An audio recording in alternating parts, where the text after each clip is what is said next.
Allahumma salli wa sallim wa an'im wa akrim ala hadzal nabiyil karim Muhammadin sallallahu alaihi wasallam wa ala alihi wa sahbihi ajma'in.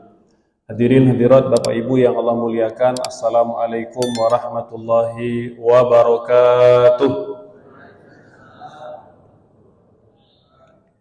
Alhamdulillah wa syukurulillah wa la hawla wa la quwwata illa billahil aliyil azim.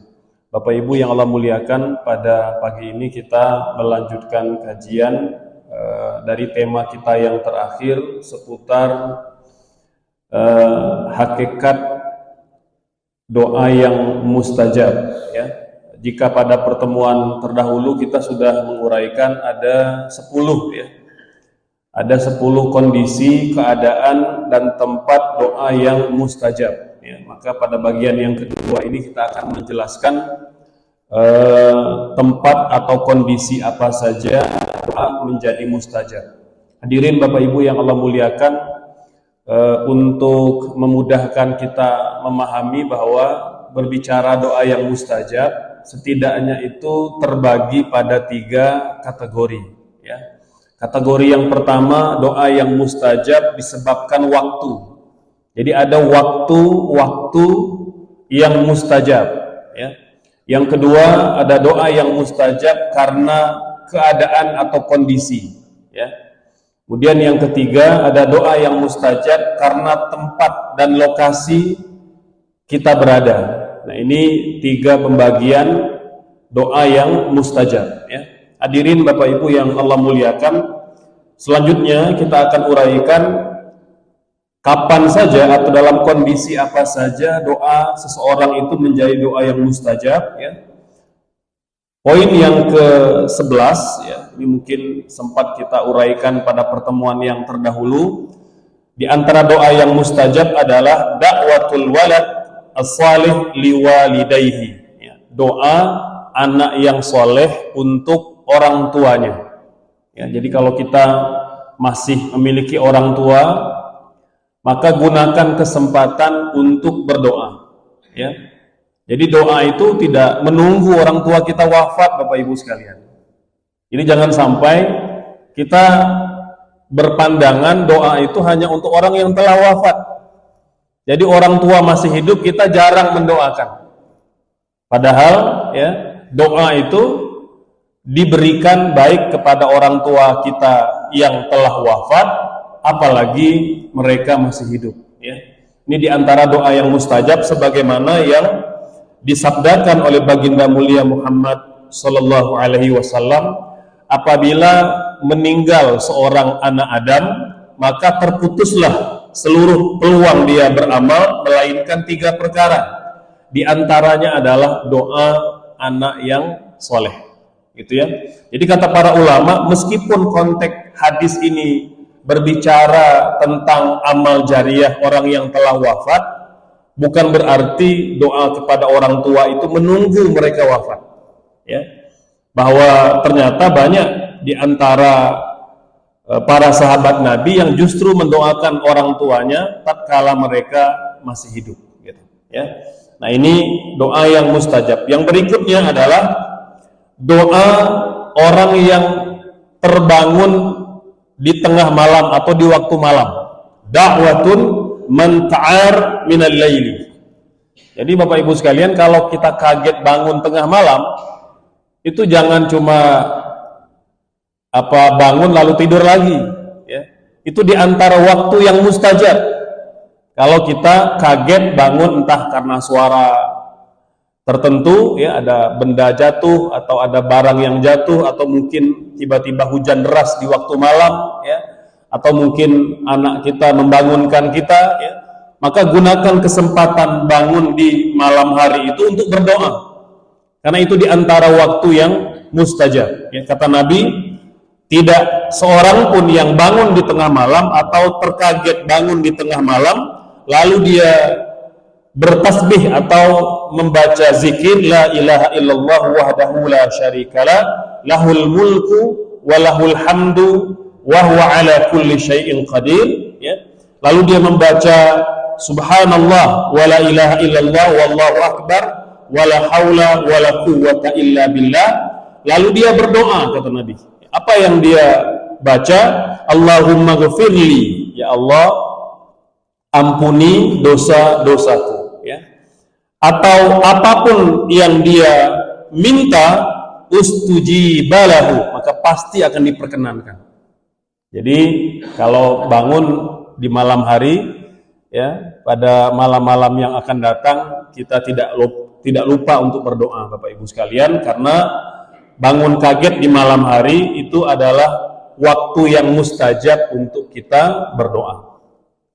Kemudian yang ke-13, da'watul muttar, doa orang yang dalam kondisi sempit atau orang yang dalam kondisi terdesak, ya. Boleh jadi mengalami himpitan kondisi, ya, apakah dalam kehidupan sehari-hari berkaitan dengan pekerjaan, berkaitan dengan aktivitas kita, atau amanah-amanah yang dibebankan kepada kita. Ada kondisi di mana kita merasa berat, Bapak Ibu, ya. Maka dalam kondisi beban berat sedang kita pikul, boleh jadi tidak terlihat, ya.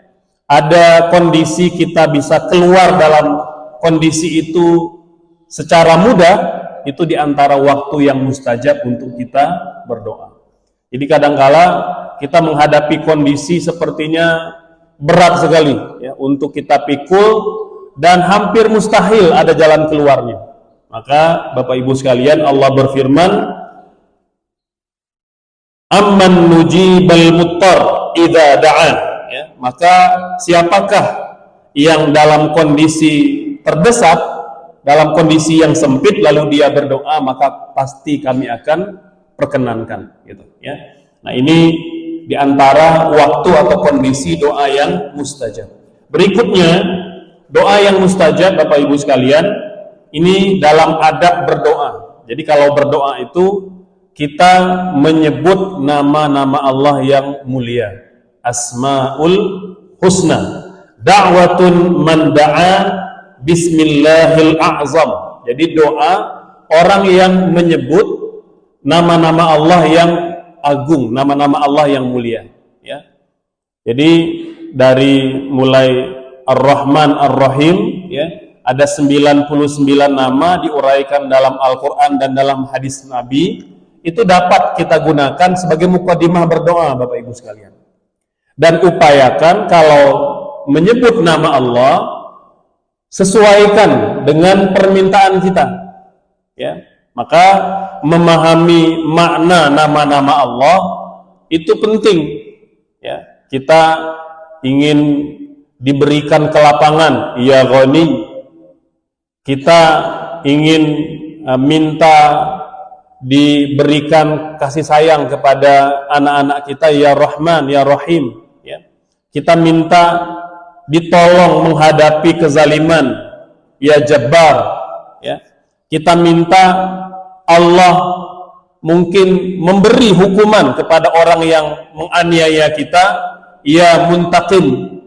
Begitu, Bapak Ibu sekalian. Jadi upayakan kalau kita punya permintaan tertentu, maka sebutlah nama Allah yang sesuai dengan permintaan kita, ya. Jadi harus mengenal dan memahami 99 arti nama-nama Allah itu, ya.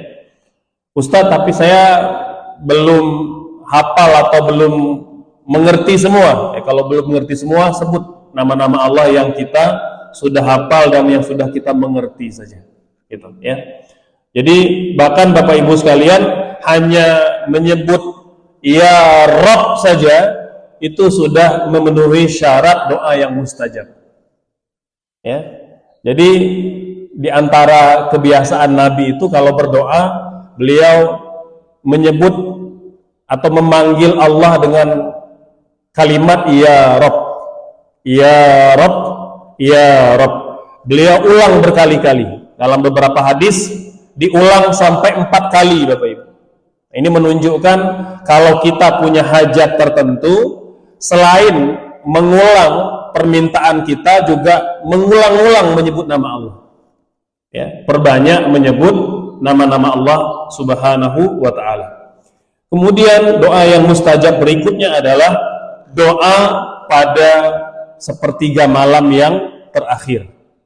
Ad-du'a fi thuluthi al-akhir min al-laili. Dalam hadis kursi, hadis yang sahih Bapak Ibu sekalian, dikatakan Allah setiap malam itu turun ke langit dunia. Jangan bayangkan seperti apa Allah turun, ya.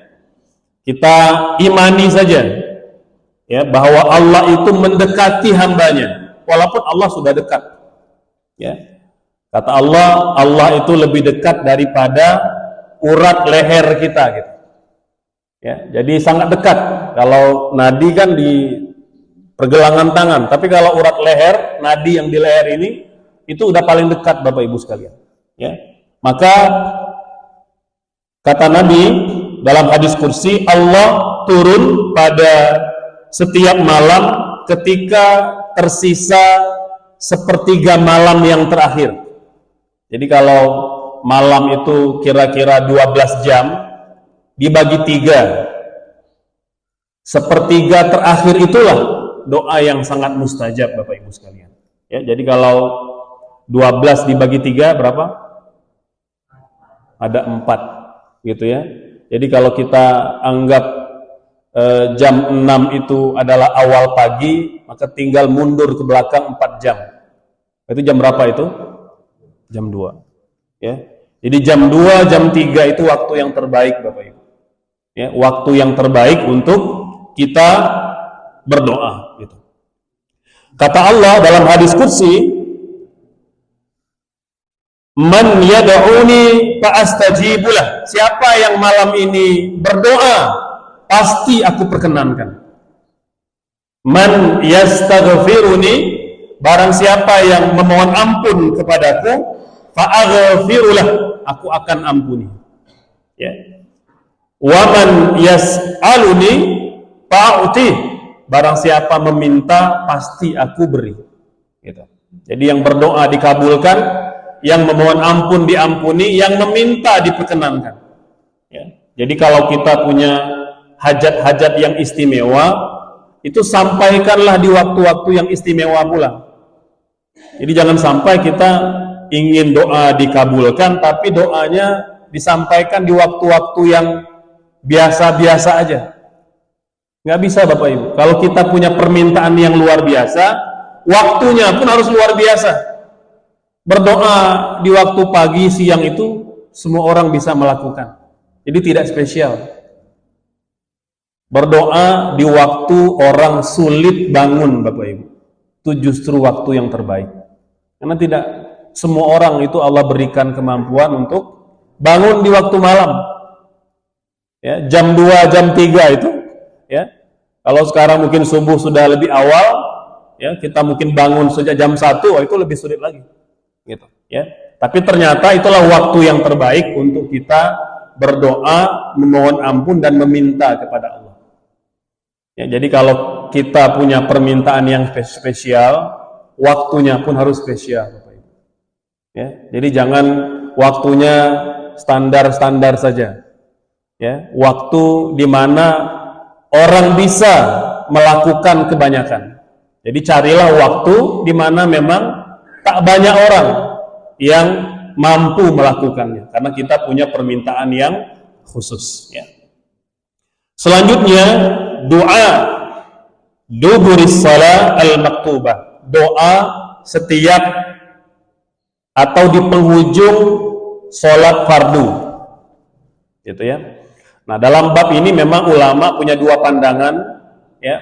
Pandangan pertama, yang dimaksud doa setelah sholat itu doa sebelum kita mengucapkan salam atau sebelum kita mengakhiri sholat. Jadi ulama ada yang memahami di sujud yang terakhir, gitu ya.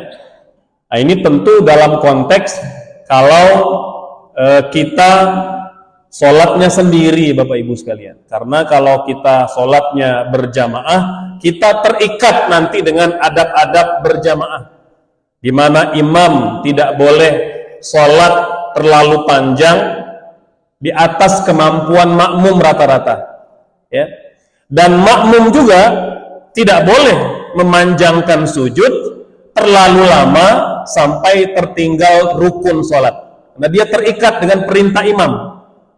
Nah, jadi kita letakkan secara proporsional, Bapak Ibu. Jadi pemahaman yang pertama, berdoalah di bagian terakhir sholat, ya. Bisa sebelum salam, ketika duduk tasyahud akhir, ya, maka kita kan berdoa, Allahumma inni a'udzubika min azabi jahannam wa min azabil qabri wa min fitnatil mahya wal mamat wa min fitnatil masihid dajjal. Itu diantara tempat untuk kita berdoa. Ada lagi yang mengatakan sujud yang terakhir tadi, ya. Tapi ingat Bapak Ibu sekalian bahwa sujud yang terakhir tadi itu konteksnya lebih tepat kalau sholatnya sendiri, ya. Kalau kita sebagai imam, maka upayakan kadar sholatnya sesuai kemampuan makmum rata-rata. Kalau memang jamaah masjid atau ummah ini sujudnya biasa setengah jam, boleh, nggak apa-apa. Nah, gitu ya. Jadi kalau jamaahnya udah biasa sujud setengah jam, boleh imamnya setengah jam sujudnya, gitu ya. Tapi kalau biasa sujudnya hanya 2 sampai 3 menit maksimal, itu pun justru cukup lama, ya, 2-3 menit itu, maka boleh sesuai dengan kadar kemampuan makmum. Itu kalau imam, ya. Nabi melarang imam itu memanjangkan sholat lebih dari kemampuan makmum kebanyakan. Yang kedua, makmum juga tidak boleh terlalu panjang sujudnya, karena dia terikat dengan adab-adab berjamaah. Kata Nabi, kalau imam bertakbir, takbirlah bersama dengannya. Kalau imam rukulah bersama dengannya. Kalau imam sujud, sujudlah bersama dengannya. Jadi terikat. Maka jangan sampai kita masih sujud, imam sudah mau mengucapkan salam. Itu bisa batal sholatnya, Bapak Ibu sekalian. Karena toleransinya, makmum itu boleh delay, boleh terlambat 1 rukun saja. 1 rukun saja, tidak boleh lebih. Jadi kalau kita delay sampai 2 rukun, bisa batal sholatnya, Bapak Ibu sekalian, ya. Misalnya kita masih sujud, imam sudah berdiri rokaat yang kedua atau ketiga, dan mungkin sudah membaca Al-Fatihah, itu bisa batal sholatnya, ya. Jadi pastikan kalaupun kita mau memanjangkan ruku dalam kondisi ruku dan sujud dalam kondisi berjamaah, panjangnya harus proporsional, tidak tertinggal jauh dengan imam, gitu, ya. Pandangan yang kedua, Bapak Ibu sekalian, doanya setelah salam, ya, setelah salam, gitu, ya. Makanya jangan buru-buru beranjak langsung pulang atau langsung aktivitas yang lain. Jadi gunakan untuk berdoa, ya. Itu diantara doa yang memang dianjurkan Nabi kita lakukan, yaitu setiap kali kita mengakhiri salat. Kata Nabi, diantara doa yang paling didengar oleh Allah adalah duburi salawatil maktubah. Jadi setelah salat yang fardu, itu diantara waktu yang mustajab kita berdoa. Bagaimana dengan sholat sunnah, Ustaz? Kalau sholat sunnah dia tidak secara khusus, ya, dia mungkin nanti masuk kategori doa-doa yang lain, mungkin di 2/3 malam yang terakhir atau 1/3 malam yang terakhir itu boleh, ya. Tetapi secara khusus Nabi mengatakan untuk sholat fardu itu adalah setelah sholat. Waktu mustajab berikutnya adalah ad-du'a fis sujud. Nah, doa ketika sujud. Nabi bersabda, aqrab ma yakunul abdu wa rabbuh, ya, atau aqrab ma yakunul abdu wa baina rabbih fa huwa sajid. Jarak terdekat antara hamba dengan Rabb-nya ketika dia sujud. Kata Nabi, fa'aksiru fiha minad du'a. Maka perbanyaklah berdoa di waktu kita sujud, gitu, ya. Jadi itu diantara waktu yang terbaik untuk kita berdoa. Mengapa sujud menjadi tempat yang terdekat? ketika hamba itu menghinakan dirinya secara totalitas, Bapak Ibu. Ketika dia meletakkan kepalanya yang sangat terhormat ini sejajar dengan kakinya gitu ya. Artinya kita meletakkan posisi kita paling rendah di hadapan Allah gitu ya. Kita menghinakan diri kita di hadapan Allah ya, meski mungkin kita punya pangkat, punya jabatan, punya ilmu ya, punya pelbagai kelebihan-kelebihan, namun di hadapan Allah kita tidak lebih dari hamba yang hina ya. Bapak Ibu yang Allah muliakan, berikutnya adalah doa pada hari Jumat ya, berdoa pada hari Jumat. Nabi bersabda, iltamisus sa'ah allati turja fi yaumil jum'ati. Upayakan, kata Nabi, kalian bisa mencari waktu yang mustajab berdoa pada hari Jumat. Waktunya sebenarnya dirahasiakan kapan tepatnya, tapi hanya sebentar Bapak Ibu. Waktunya tidak sepanjang hari Jumat, tapi ada satu waktu yang khusus Allah jadikan doanya mustajab pada hari itu, yaitu pada hari Jumat, dan waktunya dirahasiakan. Namun dari beberapa riwayat mengatakan waktu tersebut paling memungkinkan adalah dari mulai ba'da asar sampai terbenam matahari. Jadi kalau bisa di waktu ini kita tidak banyak kesibukan yang melalaikan Bapak Ibu. Jadi kalaupun ada kegiatan di rumah atau di jalan, tetap ada kesempatan berdoa dengan khusyuk. Karena itu diantara waktu yang sangat diharapkan dia menjadi waktu yang mustajab. Gitu, ya.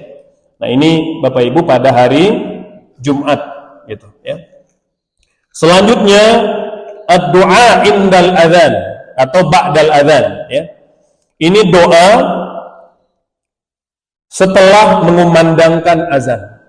Ya, jadi kalau sudah dikumandangkan azan, kemudian kita berdoa.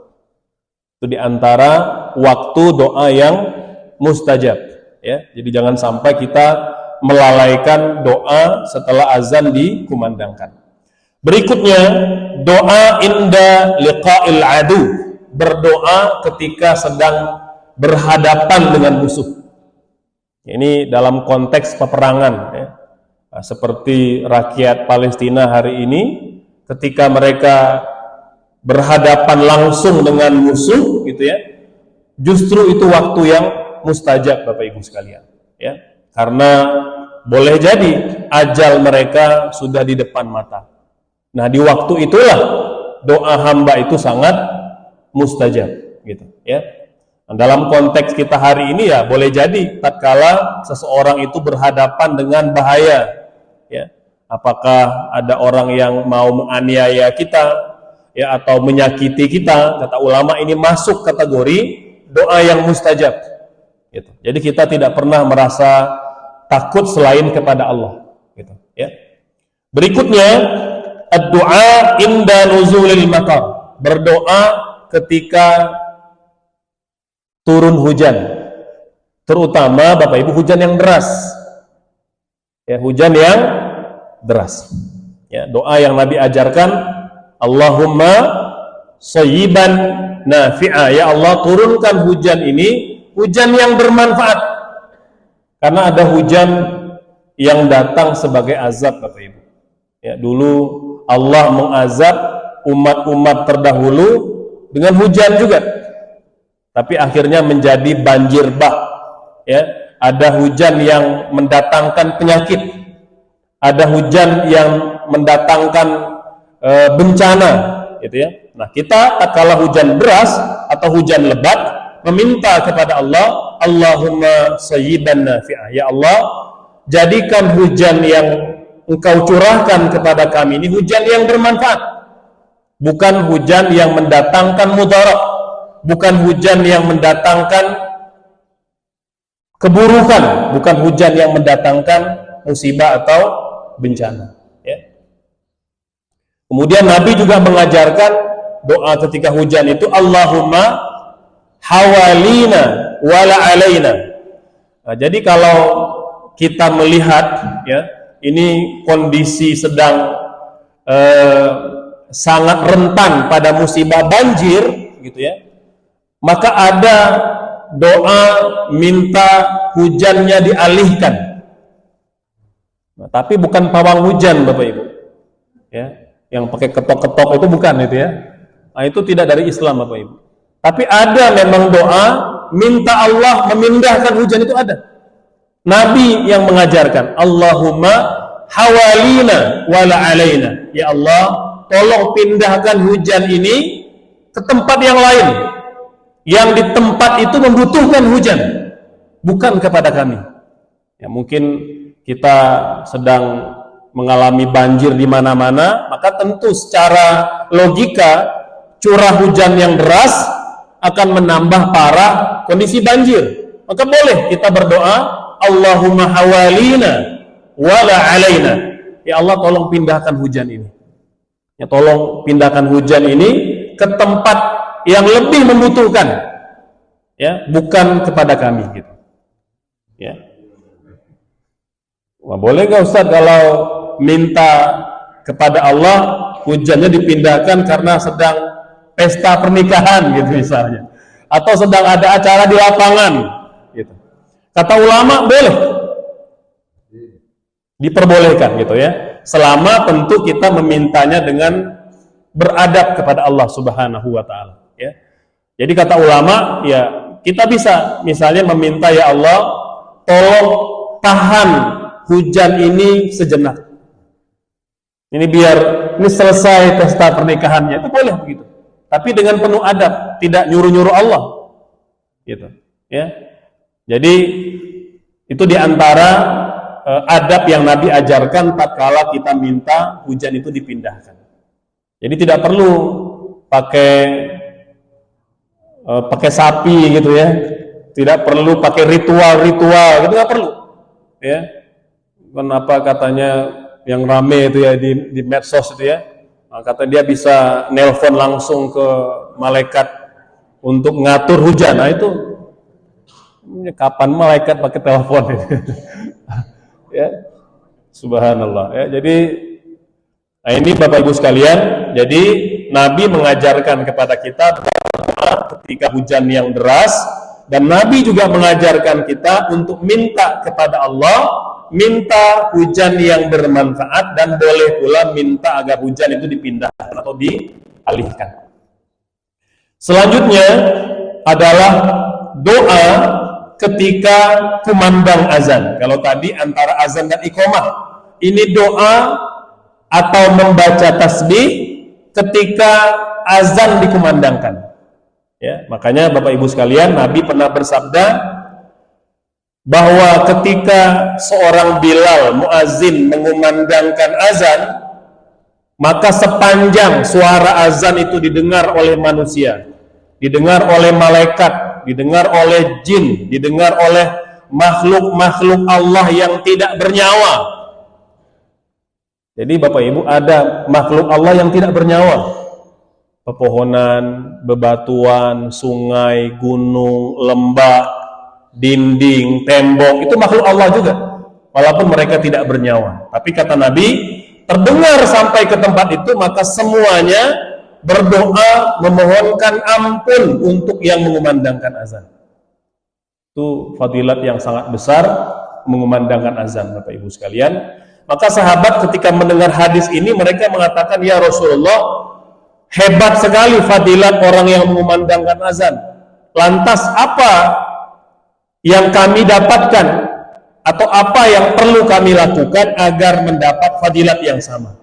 Maka Nabi mengatakan, qulu kama qal, gitu ya.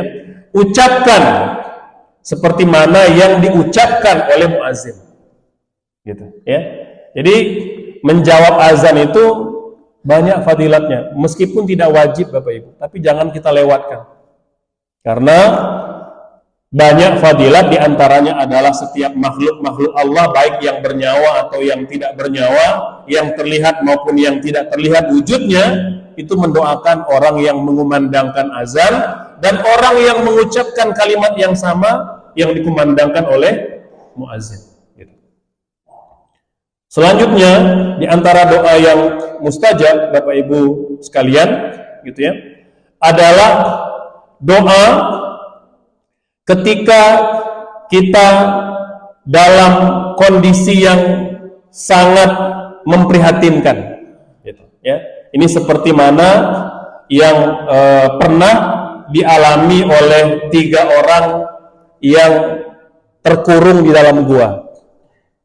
Bapak Ibu, dalam kondisi yang terjepit, dalam kondisi yang sangat darurat, yang sangat genting, sudah tidak ada harapan lagi kita mampu menyelamatkan diri, maka jangan lupa itu di antara waktu yang mustajab untuk berdoa.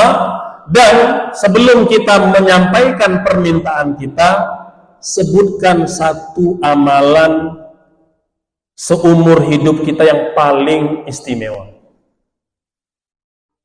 Ini kira-kira Bapak Ibu usia kita 50 sampai 70 tahun ini, kira-kira sepanjang kita hidup itu ada tidak satu amalan yang spesial, satu amalan yang istimewa yang kita yakin itu betul-betul ikhlas karena Allah. Seperti mana 3 orang yang terkurung longsor di masa Nabi. Jadi 3 orang ini dia berdoa. Yang pertama, laki-laki pertama itu meminta, ya Allah, dulu saya punya seorang ayah dan ibu kandung yang masih hidup. Saya beternak kambing dan memerah susunya. Setiap hari saya pulang ke rumah membawa susu untuk ayah ibu saya. Di waktu yang sama saya juga punya istri, punya anak. Susu yang saya bawa pulang pertama akan saya berikan kepada orang tua saya sebelum saya berikan kepada anak istri saya. Suatu hari saya pulang ke rumah, ayah ibu sudah tertidur. Waktu itu istri anak saya meminta susu. Anak menangis, ya. Tapi saya abaikan, saya katakan tunggu sampai ayah ibu saya bangun. Maka menunggu Bapak Ibu, dikatakan bahwa anaknya menangis di malam hari, menunggu sampai keesokan pagi. Berapa jam anaknya menangis Bapak Ibu? Bangun pagi hari, susunya diberikan kepada orang tuanya, mereka kenyang, baru susu itu aku berikan kepada anak istriku. Kata laki-laki ini, ya Allah, kalau engkau tahu amalan itu ikhlas, aku kerjakan karenamu, maka tolong selamatkan kami. Maka Bapak Ibu, pintu gua tadi yang tertutup oleh lumpur tadi bergeser sedikit, tapi belum bisa keluar. Tapi sudah bergeser. Ini menunjukkan betapa amalan yang istimewa itu dapat menyelamatkan kita. Laki-laki kedua mengatakan, ya Allah, dulu aku tertarik mencintai sepupu perempuanku, tapi karena kondisi tertentu aku tidak bisa menikahinya. Suatu hari dia datang kepadaku dalam kondisi memerlukan uang, maka timbul pikiran aku untuk bermaksiat kepadanya. Aku katakan kepadanya, aku berikan uang kepadamu dengan syarat engkau tidur bersama denganku. Maka tatkala sudah akan berbuat maksiat, sepupu perempuan itu aku mengatakan kepadaku, jangan menyarungkan cincin melainkan dengan izin dari Allah Subhanahu wa taala. Jadi maksudnya itu kiasan. Maka jangan melakukan perbuatan zina kecuali kalau kita sudah berstatus suami istri, ya bukan zina lagi namanya, ya. Maka ketika sepupuku itu menyebut nama Allah, bergetarlah hatiku, aku membatalkan keinginan untuk bermaksiat. Padahal kesempatan telah terbuka. Aku batalkan hasrat bermaksiat, berzina, aku berikan uang itu kepadanya, aku minta dia pergi. Ya Allah, kalau aku melakukan itu, meninggalkan maksiat itu benar-benar ikhlas karena Engkau, selamatkan aku. Maka bergeser pintu gua itu Bapak Ibu. Tapi belum bisa keluar. Giliran laki-laki yang ketiga Bapak Ibu, ya. Ini seorang majikan, seorang atasan yang punya banyak ternak. Gitu ya. Kalau hari ini ya bos di pabrik lah gitu ya, atau di perusahaan. Jadi setiap bulan menggaji karyawan. Pada bulan itu satu karyawan belum mengambil gajinya. Lalu gaji karyawan tadi aku belikan sepasang ekor kambing, laki-laki, jantan dan betina.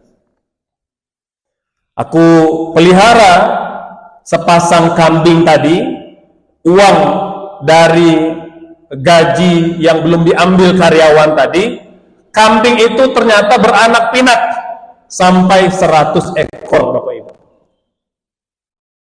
Tiba-tiba tak lama setelah itu datanglah karyawanku, setelah beberapa bulan tidak mengambil gajinya, dia meminta gajinya semula. Wahai Tuan, aku meminta gajiku. Lalu kata bos tadi, gajimu telah menjadi 100 ekor kambing.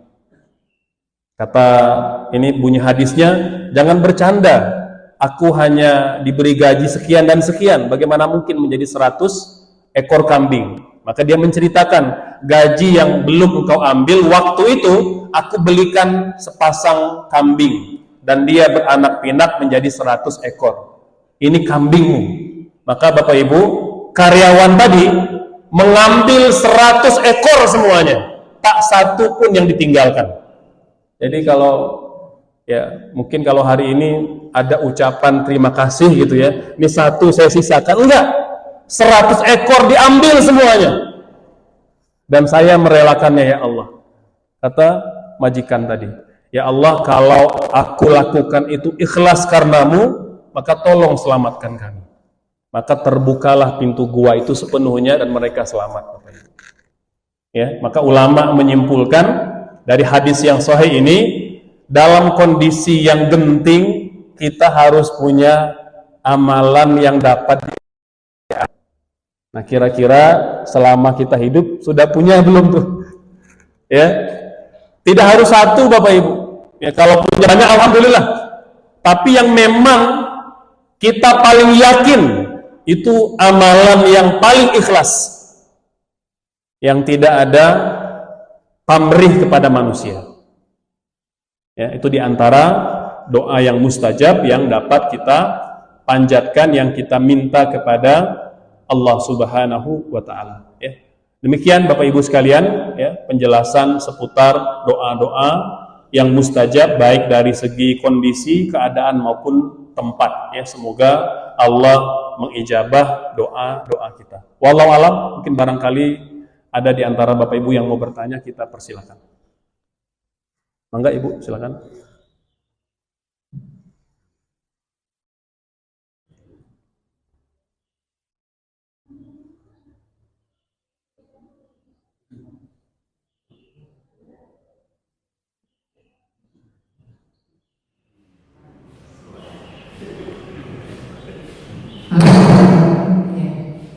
Ini tadi doa yang mustajab, yaitu sepertiga malam, jam 2, dan jam 3.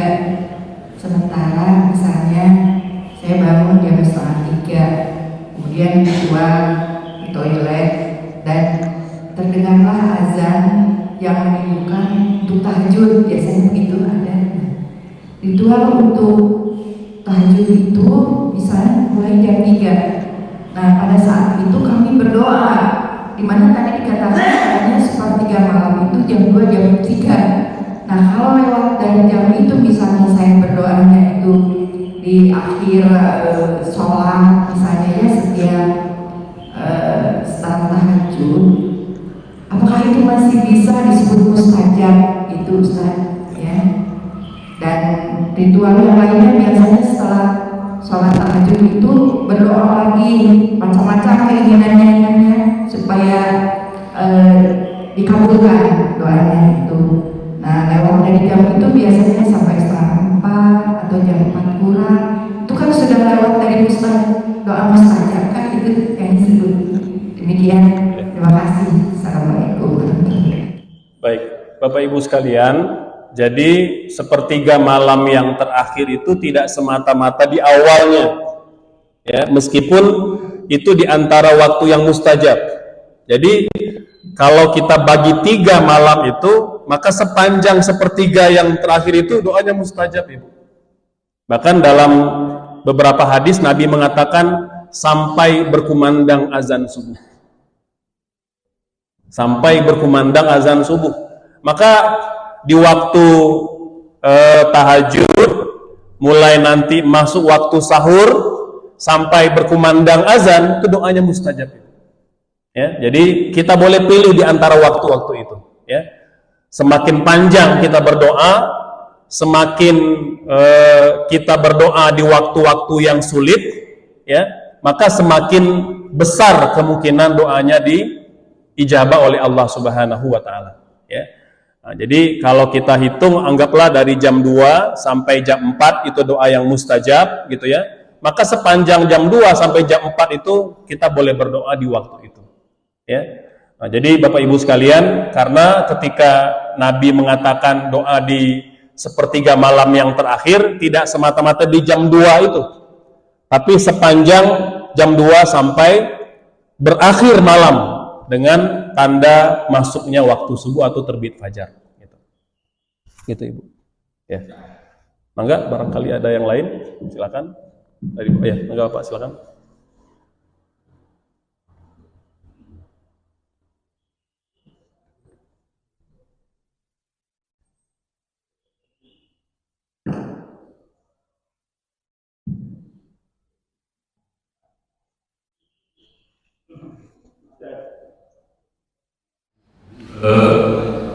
Tentang berdoa, Ustaz, apakah harus mengangkat tangan atau bagaimana?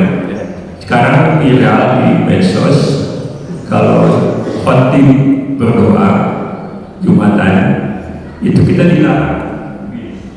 Bagaimana itu, Ustaz? Terima kasih. Baik, Bapak Ibu sekalian, kita pernah jelaskan bab adab berdoa ini pada pertemuan yang pertama, ya, bahwa mayoritas para ulama mengatakan bahwa di antara adab berdoa adalah mengangkat kedua tangan. Hadisnya sahih, disepakati oleh para ulama. Nabi bersabda, "Innallaha hayyun karimun." Allah itu maha hidup dan maha dermawan. Yastahyi, Allah malu. Idza rafa'a rajulu yadaihi, hamba berdoa mengangkat kedua tangannya, ayyaruddahuma sifran khaibataini, lalu tangannya setelah dia berdoa turun sementara doanya belum dikabulkan. Jadi Allah malu. Allah ingin kalau bisa doa setiap hamba itu segera dikabulkan. Jadi Allah malu kalau ada orang berdoa mengangkat tangannya turun sementara doanya belum diperkenankan. Gitu. Ini dalil kata para ulama yang jelas tentang adab dalam berdoa mengangkat tangan. Ya. Bahkan dalam beberapa hadis yang lain kata Nabi, kata para sahabat, kami kadangkala melihat Nabi berdoa mengangkat tangannya tinggi sekali sampai kami bisa melihat ketiaknya yang putih, gitu. Karena dulu kan pakaiannya longgar-longgar gitu ya, jubahnya agak besar ke sini gitu ya, jadi terlihat ketiaknya gitu. Ya. Nah, Bapak Ibu sekalian, maka dari hadis-hadis ini mayoritas ulama, jumhur ulama mengatakan mengangkat tangan adalah adab dalam berdoa. Ya, adab di dalam berdoa. Nah, lantas bagaimana dalam sholat Jumat, gitu ya? Dalam sholat Jumat, Bapak Ibu sekalian, memang tidak ada perintah khusus dari Nabi untuk mengangkat tangan, ya, karena memang ulama berbeda pendapat antara khutbah yang pertama dengan khutbah yang kedua itu diisi dengan apa? Apakah dengan zikir atau dengan doa? Maka yang mengatakan mengangkat tangan tidak disunnahkan, ya boleh jadi dia berpandangan yang disunnahkan itu zikir, bukan berdoa. Tapi ulama yang mengatakan disunnahkan tidak hanya berzikir tapi juga berdoa, maka di antara adab berdoa mengangkat kedua tangan. Gitu, ya. Dan Bapak Ibu sekalian, saya cukup lama tinggal di negeri Arab. Mayoritas ulama di negeri Arab mengangkat tangan antara azan yang pertama dan di azan yang di antara khutbah yang pertama dengan khutbah yang kedua. Ya. Jadi tidak menjadi persoalan ya ketika kemudian kita berdoa mengangkat kedua tangan ketika sholat Jumat, gitu ya. Ketika ada orang yang mungkin berpandangan tidak disunnahkan atau terlarang, ya itu sah-sah saja, ya. Selama memang dia punya sandaran, dia punya dalil, silakan diamalkan sendiri. Tapi menyalahkan amalia orang lain itu yang tidak boleh. Silakan mengamalkan sendiri, tidak boleh menyalahkan amalia orang lain yang juga punya sandaran dalil, Bapak Ibu. Nah, hari ini kan kita ada di antara masyarakat kita itu latah. Dia merasa kalau dia memegang satu pendapat itulah yang paling benar, yang lain salah. Karena mindset yang dia pahami, benar itu cuma satu. Benar itu tidak dua, benar itu tidak tiga. Padahal Bapak Ibu, Nabi mengajaran kebenaran tidak selalu satu. Benar itu boleh jadi dua, boleh jadi banyak. Di antara dalilnya hadis tentang pengepungan Bani Quraizoh. Saya pernah cerita di sini.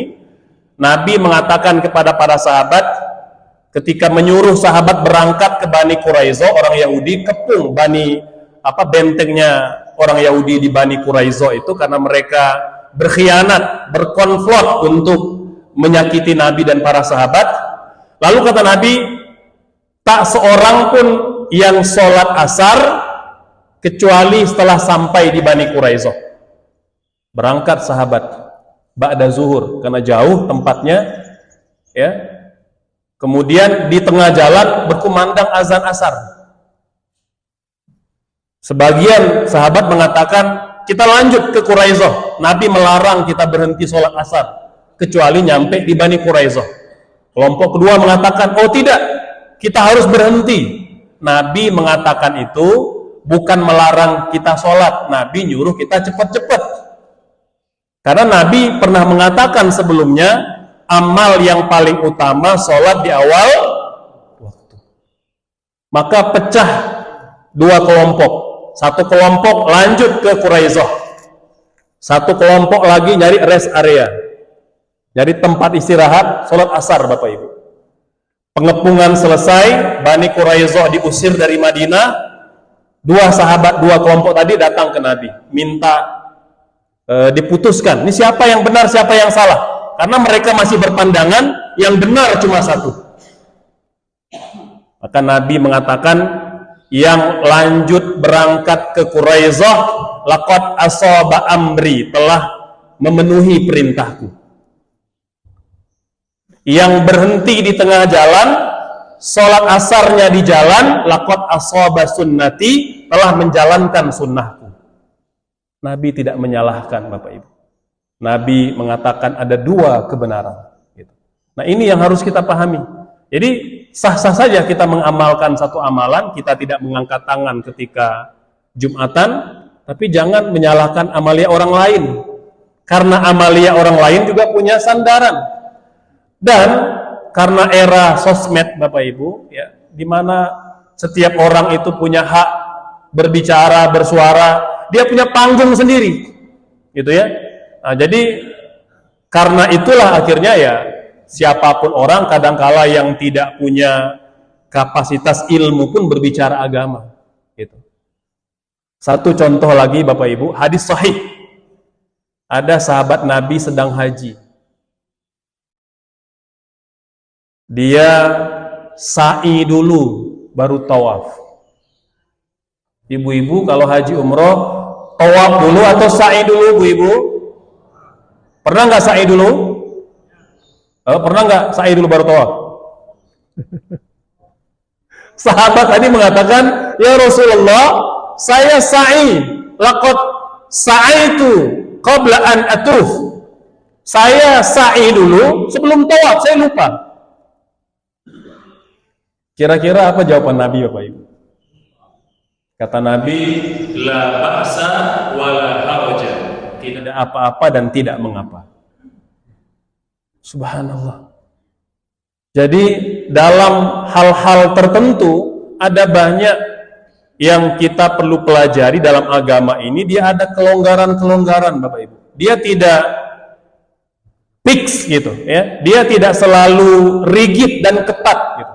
Ini yang kita perlu belajar gitu. Dan saya banyak mendapati mubaligh sosmed ini gitu ya. Itu kadangkala terlalu bersemangat dan ngegas kalau belajar satu hadis. Dia merasa itulah hadis satu-satunya. Padahal ada jutaan hadis yang lain, Bapak Ibu. Imam Al-Bukhari itu hafal 1 juta hadis. Tapi yang dia tulis dalam Sahih Bukhari itu cuma 5.000 sampai 7.000 hadis. Berapa persen, Bapak Ibu, kira-kira? Kata Imam Al-Bukhari, dalam Sahihku ini semuanya hadis sahih. Tapi belum semua hadis sahih ada di sini, kata beliau. Bayangkan Bapak Ibu. Kata beliau, semua hadis di kitab sahih ini sahih semua karena sudah diverifikasi. Beliau sudah keliling kepada 1.500 orang guru beliau. Jadi Imam Bukhari itu berapa orang gurunya, Bapak Ibu? 1.500. Kita berapa orang gurunya? 15 orang, Ustaz. Alhamdulillah. Masih ada juga. Imam Bukhari itu punya 1.500 guru. 7.000 hadis yang dia tulis dalam Sahih Bukhari itu sudah keliling ke 1.500 gurunya. Sudah dia minta verifikasi, minta dipalidasi. Guru, benar nggak hadis ini secara sanadnya, mata rantainya, ada nggak cacatnya, ada nggak kesalahannya, ada nggak typo-nya, nggak ada. Semua sudah diverifikasi. Tapi kata beliau, belum semua hadis sahih terhimpun di sini.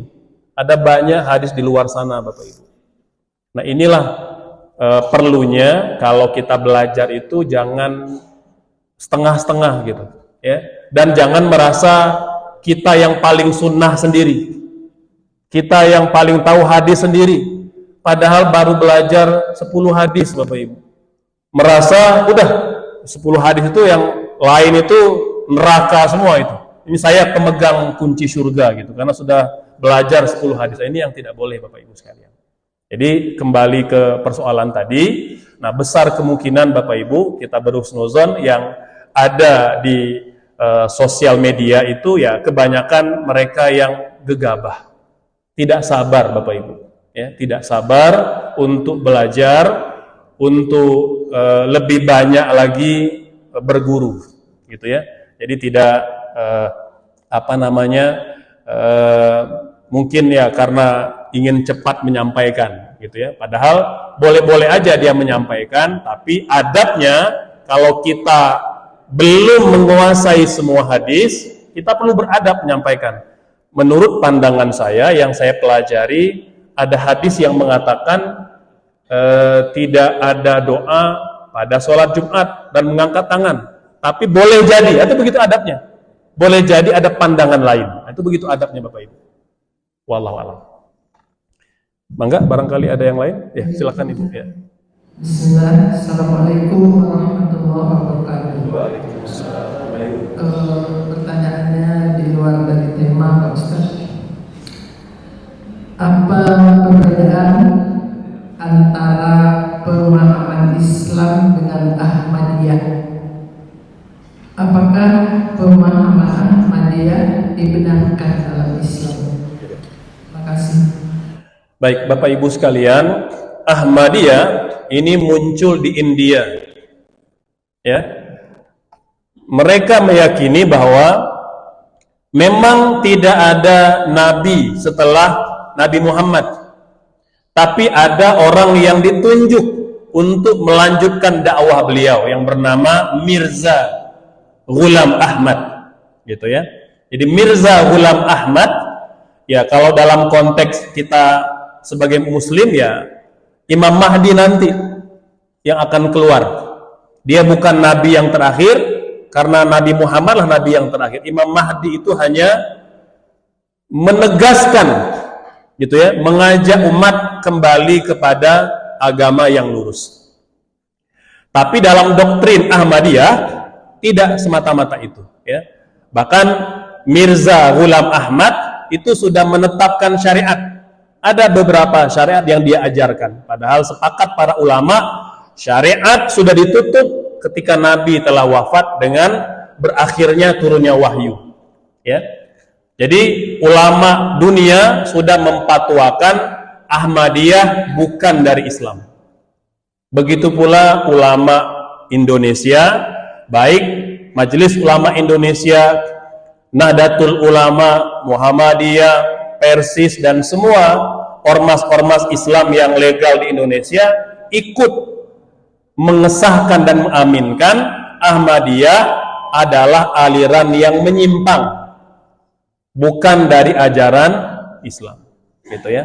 Jadi Bapak Ibu, itu berkaitan dengan Ahmadiyah. Maka jangan sampai kita tertipu atau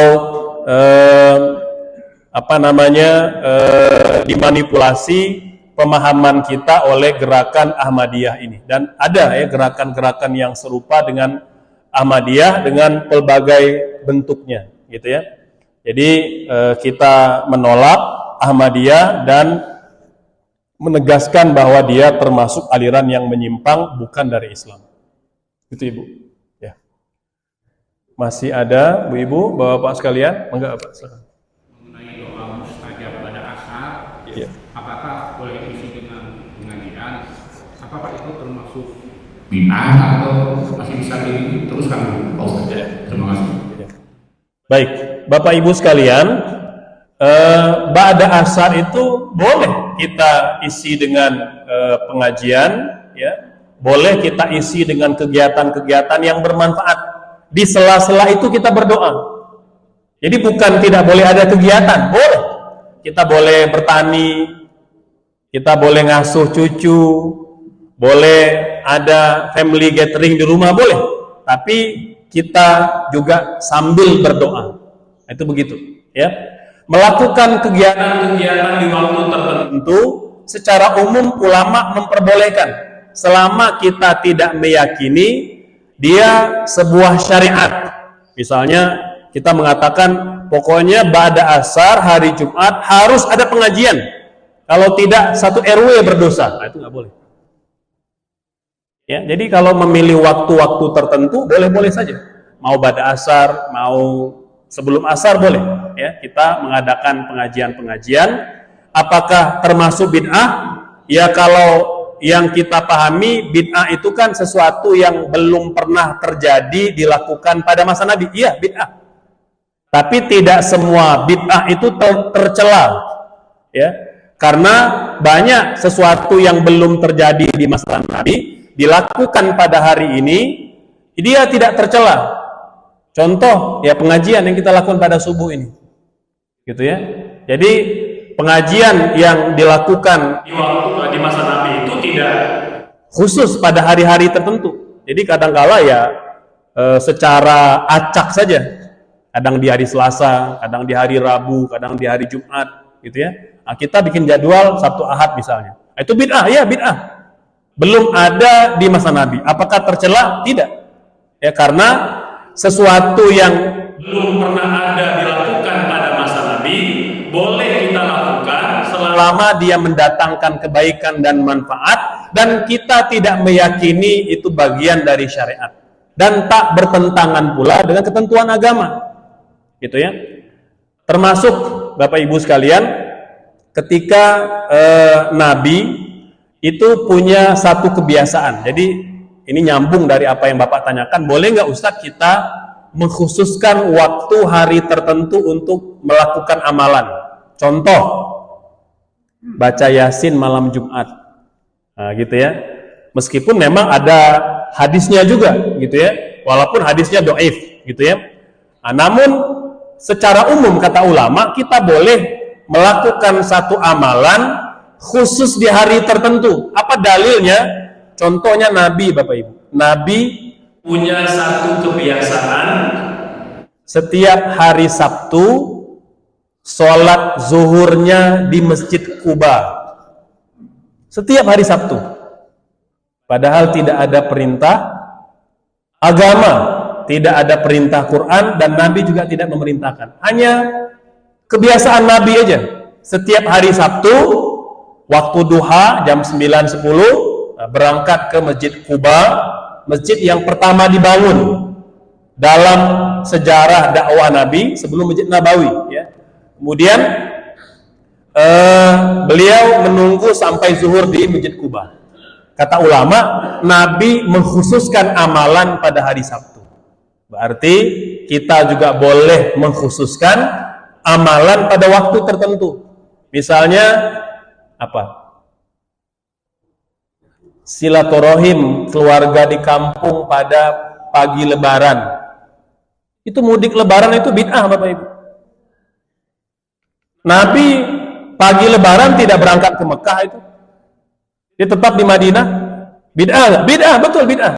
Tapi apakah tercela? Tidak tercela. Gitu, ya. Selama tidak diyakini syariat. Kita ngomong ke anak-anak, kita harus mudik. Kalau nggak mudik berdosa, itu nggak boleh. Ya, jadi artinya kita boleh memilih waktu-waktu tertentu untuk melakukan satu amalan. Nah, termasuklah mengadakan pengajian hari Jumat ba'da asar, itu boleh. Ya, wallah. Mangga, mungkin ada yang lain? Ada lagi? Terakhir mungkin Ibu mau nanya lagi? Ya.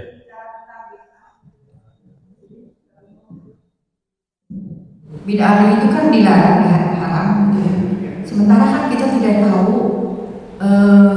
mana yang baik dan benar dalam golongan. Kalau itu ada 73 golongan ya.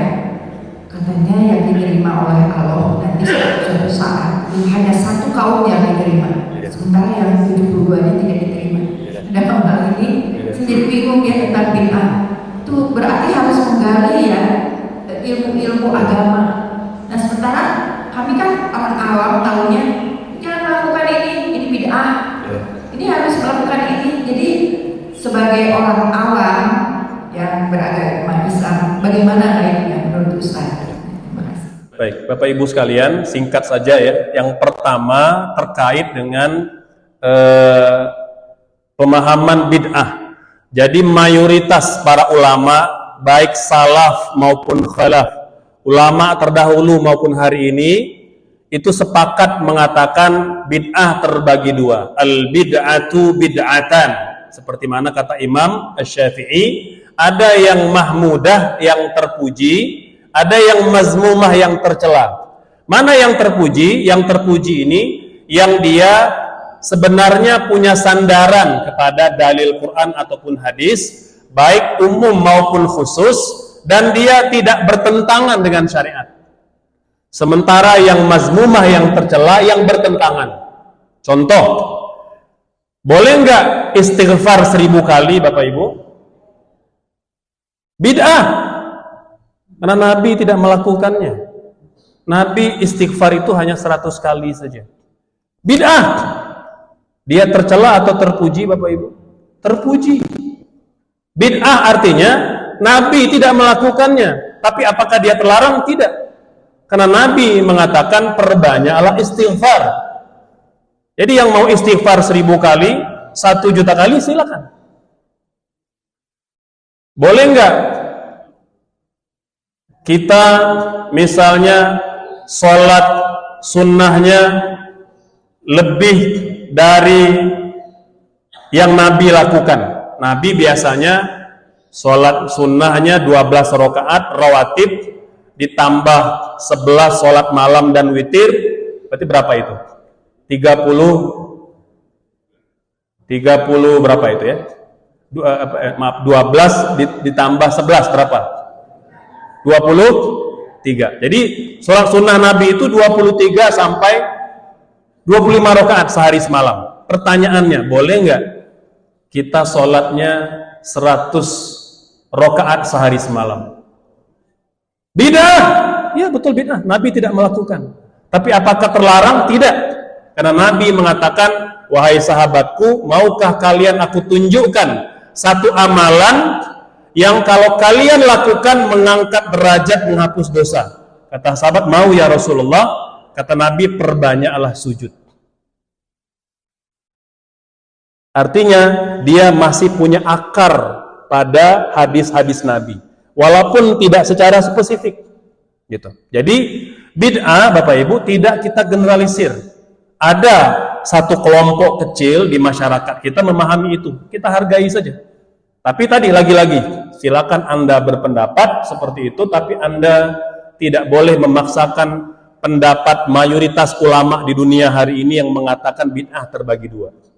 Gitu ya, ada bid'ah yang tercela, ada bid'ah yang terpuji. Bagaimana cara mengetahui? Ya belajar, karena kita memang tidak punya ilmunya gitu ya. Itu yang pertama Ibu. Yang kedua tadi 73 golongan. Ini juga saya perlu sedikit berikan pemahaman yang benar Bapak Ibu sekalian. Hadisnya sahih, kata Nabi, umatku atau umat manusia kelak akan terpecah menjadi 73 golongan. Umatnya Nabi Muhammad, artinya manusia yang hidup pada era Nabi Muhammad sampai hari kiamat. Kata Nabi akan terpecah menjadi 73 golongan. Cuma satu yang selamat, 72-nya ke neraka. Ini ada yang berpandangan ini di Indonesia gitu ya. Berarti yang kelompok yang selamat itu cuma kelompok pengajian kami saja. Ya, yang Muhammadiyah ke neraka, NU ke neraka, Persis ke neraka, Permusi ke neraka, Wasliyah ke neraka. Cuma kelompok kami saja yang ke surga. Ini bahaya Bapak Ibu. Ini yang akibat belajarnya cuma pakai terjemah saja. Karena banyak saya dapati itu begitu, ya. Yang suka ngomong-ngomong di media itu memang tadi pertama nggak ngerti bahasa Arab juga, atau kalau dia belajar hadis baru 1-2 atau langsung mendengarkan. Cuma kelompok pengajian kami aja nih yang sunnah, yang Taifah Mansurah gitu ya. Yang lain itu sesat di neraka. Padahal Bapak Ibu sekalian, kata ulama ya, ini ulama yang ngomong nih, bukan penceramah yang di TikTok itu gitu ya. Jadi kata ulama, 73 golongan ini, satu itu yang mukmin, 72 itu yang tidak beriman, yang kafir, yang tidak beriman kepada Allah. Boleh jadi Ahmadiyah di situ. Ya, boleh jadi Ayah Ipin di situ. Boleh jadi siapa itu yang perempuan itu yang mengaku Jibril itu? Lia Eden di antara yang 72 itu Bapak Ibu. Jadi bukan ormas-ormas Bapak Ibu. Ya. Nabi ngomong ini itu 1400 tahun yang lalu. Muhammadiyah NU belum lahir. Dari mana Nabi tahu? Bapak Ibu sekalian. Jadi ternyata itu ada yang punya pandangan itu. Jadi hanya kelompok pengajian kami saja yang selamat ke surga.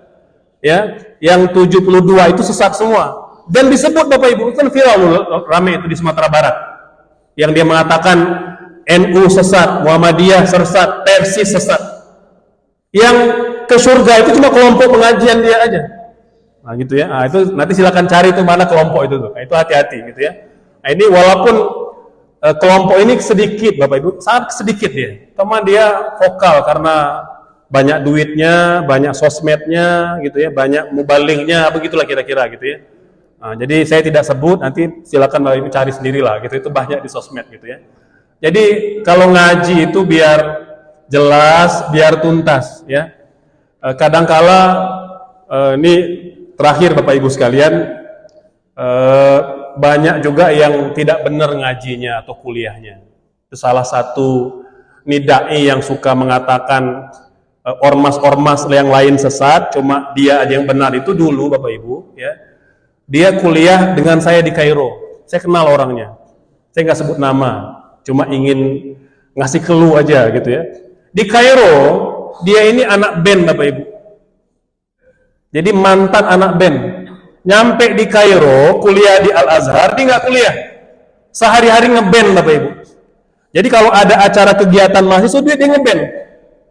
Dia ngeband itu, ya ngeband ya dengan dunia malam begitu. Jadi dari Indonesia mungkin mau hijrah gitu ya, atau mau belajar agama, ternyata di Kairo juga ngeband juga. Saya tidak mengatakan bahwa band itu haram secara mutlak, tapi ingin menceritakan ini orang gitu ya, memang tidak sungguh-sungguh belajarnya gitu. Di Kairo, di Indonesia dia ngeband, di Kairo juga ngeband. Setahun terakhir sebelum dia pulang baru belajar benar-benar. Pulang jadi ustadz Bapak Ibu. Ya, langsung mengatakan ini haram, itu haram, ini bid'ah, itu bid'ah. Ya wajarlah. 4 tahun di Kairo, belajar cuma setahun terakhir. Ya, sisanya ngeband Bapak Ibu. Mana ada waktu untuk belajar gitu. Nah, ini ada yang seperti itu Bapak Ibu, ya. Dan orang ini itu sangat dimuliakan di komunitasnya. Sangat dimuliakan gitu, ya. Jadi kalau orang punya masa lalu gitu ya, dia hijrah, lalu dakwahnya baik, santun ke masyarakat, mungkin kita tidak akan ngorek-ngorek masa lalunya gitu. Tapi karena kalimat-kalimatnya menyakitkan Bapak Ibu, ya, menghina ulama, ya, MUI dikatakan bodoh, gitu ya, kiai-kiai dikatakan penyebar kesesatan, itu sangat menyakitkan Bapak Ibu sekalian. Dia siapa gitu, ya? Jadi saya berkali-kali itu karena pernah juga satu grup ya dengan dimasukkan oleh orang ke dalam grup itu gitu ya. Karena saya udah dongkol banget gitu ya, karena dia menyesatkan atau menyalah-nyalakan para ulama-ulama kita di Indonesia, saya katakan kamu sih ngaji nggak benar gitu, lebih banyak ngeband daripada ngaji gitu, makanya fatwa-fatwa ceramahnya banyak yang nggak benar gitu. Itu begitu sekalian. Nah, itu hati-hati ya kalau kita berguru Bapak Ibu sekalian, kalau orang itu sudah mulai banyak menyalahkan, itu pertanda Bapak Ibu. Itu pertanda. Ya, sudah banyak menyalahkan orang, merasa dia yang paling benar sendiri, itu pertanda itu. Pertanda ilmunya perlu kita telisik lagi. Kata Imam Asy-Syafi'i, orang kalau ilmunya bertambah, kalau banyak ilmunya semakin sedikit menyalahkan orang. Ya, selama perkara itu bukan kemusyrikan, bukan kesesatan, kita toleransi saja. Kecuali kalau dia memang khilafiyah, baru kita akomodir disampaikan. Makanya tema ataupun kajian yang saya ampu di Al-Fatu Ummah ini Bapak Ibu, fikih perbandingan mazhab. Bukan nyuruh Bapak Ibu mengamalkan semua mazhab, tidak. Untuk menghormati pandangan yang berbeda. Jadi tidak merasa paling benar sendiri, paling surga sendiri. Itu poinnya. Gitu ya. Jadi kita berlapang dada melihat perbedaan. Demikian Bapak Ibu, semoga bermanfaat ya. Nanti insya Allah kalau ada waktu kita kupas lebih panjang lagi tentang bid'ah ini gitu ya. Saya juga lagi sedang ngarang buku bid'ahnya para ulama Bapak Ibu. Nah, biar begitu sekalian gitu ya. Jadi bid'ahnya Abu Hanifah yang sehari semalam sholatnya sampai 1000 rakaat. Ada yang sampai 3000 rakaat. Gitu ya. Nah, jadi memang judulnya agak provokatif gitu ya, biar sekalian gitu ya. Nah, itu untuk menjawab mereka yang mudah membid'ah-bid'ahkan amalan ulama dan amalan kaum muslimin. Demikian Bapak Ibu. Wassalamualaikum warahmatullahi wabarakatuh.